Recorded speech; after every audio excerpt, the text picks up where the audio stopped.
Welcome back to Keerthi Sowmi's kitchen. இன்னைக்கு வீடியோவில் ஒரு ஸ்நாக் ரெசிபி குழந்தைங்களுக்குலாம் கொஞ்சம் டிஃப்ரெண்டாக இந்த மாதிரி செஞ்சு கொடுத்தோன்னா ரொம்ப பிடிக்கும். இப்போ வாங்க அது எப்படி செய்யறதுன்னு பார்க்கலாம். கீர்த்தி சௌமிஸ் கிச்சனை இன்னும் சப்ஸ்கிரைப் பண்ணலன்னா சப்ஸ்கிரைப் பண்ணிட்டு பெல் ஐக்கானில் ஆள் கொடுத்துக்கோங்க. இந்த வீடியோ பிடிச்சிருந்துச்சுன்னா லைக் ஷேர் அண்ட் கமெண்ட் பண்ணுங்கள். இப்போ வாங்க வீடியோக்குள்ளே போகலாம்.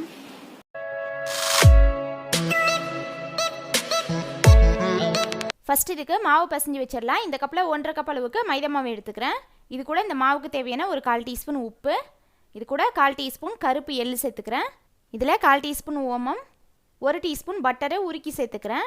நீங்கள் பட்டருக்கு பதிலாக சூடான எண்ணெய் கூட 1 டீஸ்பூன் சேர்த்துக்கலாம். இப்போது இதெல்லாத்தையும் நல்லா கையில் கலந்து விட்டுக்கிறேன். இது கூட கொஞ்சம் கொஞ்சமாக தண்ணி தெளித்து பிசைஞ்சிக்கலாம். இந்த மாவோட கன்சிஸ்டன்சி சப்பாத்தி மாவுக்கு மாதிரி கொஞ்சம் இலக்கமாக இருக்கணும்.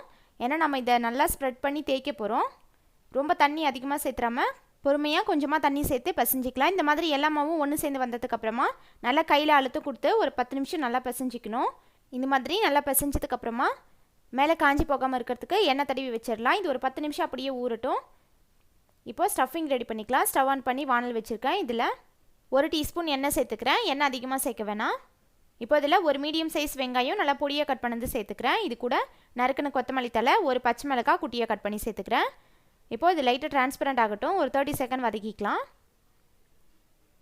இப்போ இதில் 1/4 டீஸ்பூன் சீரகப்பொடி, 1/4 டீஸ்பூன் பெருங்காயப்பொடி, 1/4 டீஸ்பூன் மஞ்சள் தூள் சேர்த்துட்டு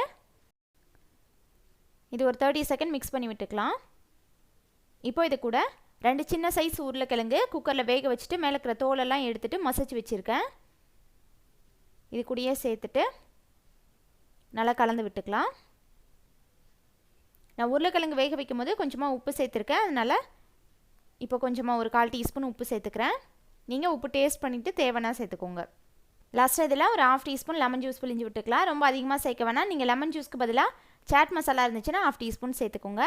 இப்போ ஸ்டஃபிங் ரெடி, இதை எடுத்து வச்சிடலாம்.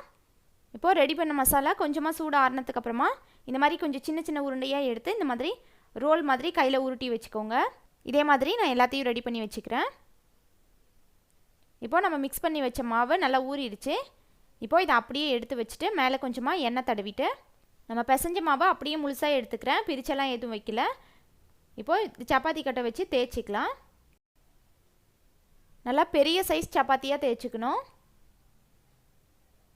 இந்த அளவுக்கு நான் பெருசாக விரித்து தேய்ச்சிக்கிட்டேன். இப்போ இதை கட் பண்ணிக்கலாம். கத்தி வச்சு இந்த மாதிரி சென்டரில் பாதியாக பிரிச்சுக்கிறேன். இப்போது அதை சின்ன சின்ன பீசஸாக கட் பண்ணிக்கலாம்.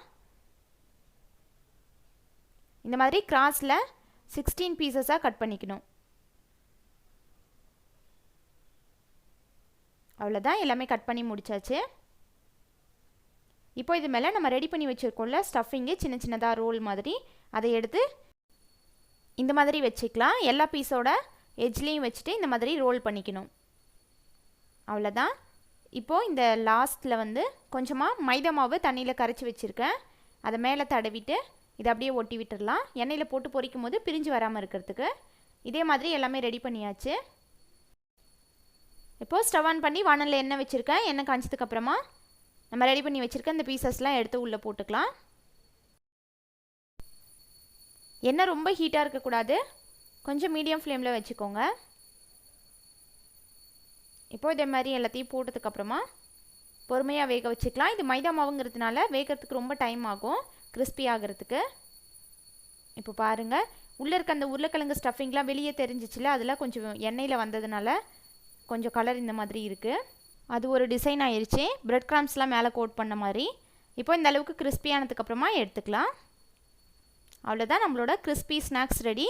இந்த வீடியோ பிடிச்சிருந்துச்சுன்னா லைக் பண்ணுங்கள், ஷேர் பண்ணுங்கள். கீர்த்தி சௌமிஸ் கிச்சனை சப்ஸ்கிரைப் பண்ணுங்கள். தேங்க்ஸ் ஃபார் வாட்சிங்.